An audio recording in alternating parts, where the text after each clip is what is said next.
Edouard Mendy va-t-il prolonger chez les Blues de Chelsea ou quitter le club londonien? Bonsoir à vous, chers amis téléspectateurs d'Afrique Sport, et bienvenue dans votre journal du soir, le récapitulatif des informations sportives de la journée que nous allons débuter avec la Coupe du Monde 2030. Oui, le Maroc qui dépose sa candidature, co-organisation du Maroc et du Portugal, mais aussi de l'Espagne pour la Coupe du Monde 2030. L'annonce a été faite par le royaume chérifien. Excellence, mesdames et messieurs, dans cet état d'esprit, j'annonce devant notre assemblée que le royaume du Maroc a décidé avec l'Espagne et le Portugal de présenter une candidature conjointe pour abriter la Coupe du Monde 2030. On sait que la Coupe du Monde 2026 sera organisée par Mexique, États-Unis, Canada.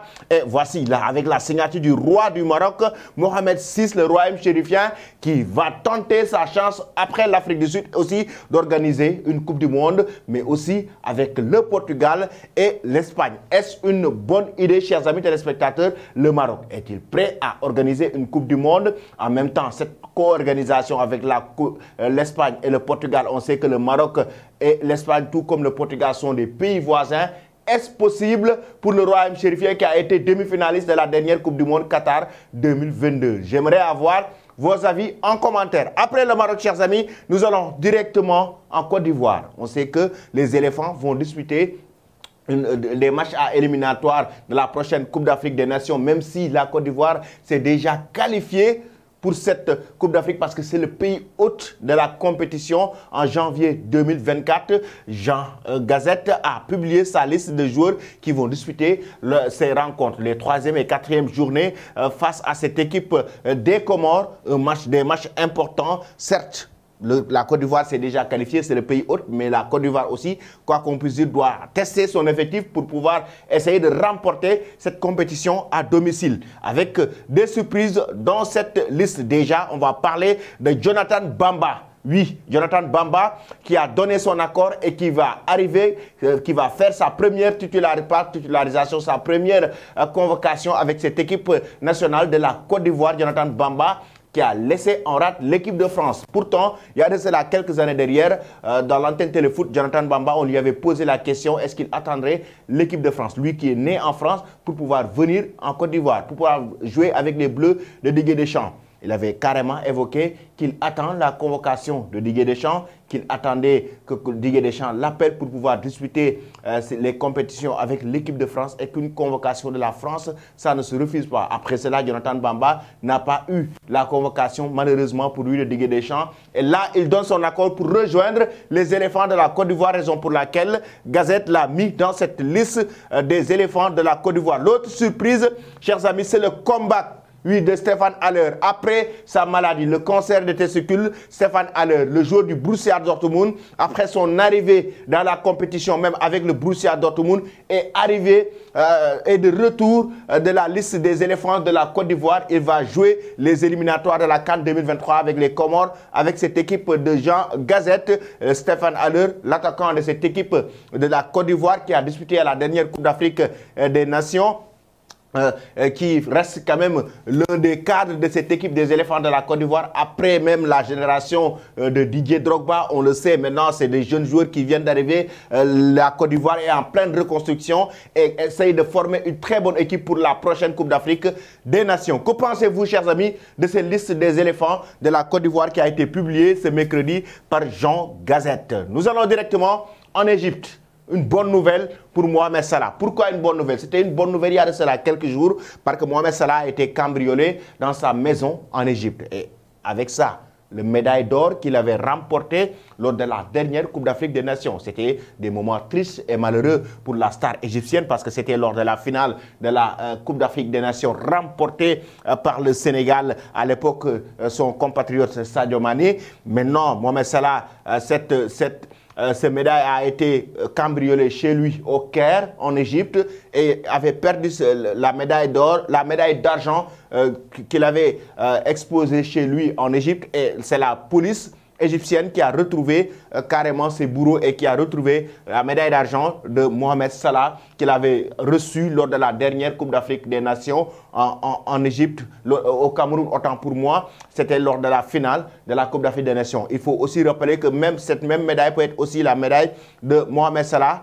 parce que il a perdu 2 finales de Coupe d'Afrique des Nations. En 2017 aussi, il avait perdu la finale de la CAN. C'était face au Cameroun, au Gabon. Et en même temps aussi, en 2021, il perd cette même finale de la Coupe d'Afrique des Nations face au Sénégal. Une bonne nouvelle pour la star égyptienne qui reçoit la médaille d'argent, même s'il voulait recevoir carrément une médaille d'or. Pensez-vous que Mohamed Salah va-t-il gagner un jour la Coupe d'Afrique des Nations? Nous allons directement du côté de la Suède. Le retour du géant suédois Zlatan Ibrahimovic. Après avoir joué quelques matchs avec le Milan AC, il est de retour dans la liste de la Suède qui va jouer les qualificatifs de l'Euro 2024. Oui, Zlatan Ibrahimovic, ce sera face à la Belgique et l'Azerbaïdjan. Et oui, le joueur de 41 ans va essayer de jouer avec cette équipe de la Suède pour battre un record, le plus vieux joueur à jouer les qualificatifs de l'Euro. Oui, ce sera le record qu'il va battre, le joueur le plus vieux à avoir joué des qualifications ou des qualificatifs d'une phase finale d'Euro. Et c'est la raison pour laquelle aujourd'hui, il a été convoqué par l'entraîneur de la Suède pour pouvoir revenir dans cette équipe nationale, apporter son expérience par rapport à son âge, par rapport à son vécu, par rapport à l'expérience qu'il a eue un peu partout dans le football. Êtes-vous d'accord avec cette nouvelle convocation de Zlatan Ibrahimovic à 41 ans? Devait-il arrêter sa carrière internationale ou c'est le moment pour lui? Parce qu'on sait qu'il est resté quand même entre 2016 et 2021 des moments très difficiles avec cette sélection de la Suède et en même temps aussi après cette blessure au genou qui l'a empêché de jouer le dernier Euro, Zlatan Ibrahimovic, maintenant il est de retour au sein de cette sélection. Nous allons terminer cette édition, chers amis, avec Edouard Mendy, le portier sénégalais des Blues de Chelsea actuellement, qui est de retour dans l'entraînement collectif des Blues de Chelsea. Mais malheureusement, jusqu'à présent, il ne trouve pas d'accord avec cette équipe, les dirigeants de Chelsea, par rapport à sa prolongation. Déjà, on sait que Chelsea a lancé une campagne pour la prolongation de certains de ses joueurs. On sait que N'Golo Kanté, il voudrait quand même qu'il reste. Mais en même temps, Edouard Mendy, lui, qui a été le gardien numéro 1 l'année dernière, et cette saison quand même qui a eu des moments très difficiles dans les buts de Chelsea, raison pour laquelle d'ailleurs Kepa est actuellement le gardien numéro 1 qui est en train de faire des performances acceptables. Et oui, là actuellement, Edouard Mendy est de retour après sa blessure dans le groupe, dans l'entraînement collectif. Et pour le moment, le gardien sénégalais n'a pas encore trouvé d'accord officiel avec les dirigeants des Blues de Chelsea qui lancent même une opération pour remplacer le gardien sénégalais qui a remporté la Ligue des Champions il y a de cela quelques années avec l'équipe de Thomas Tuchel.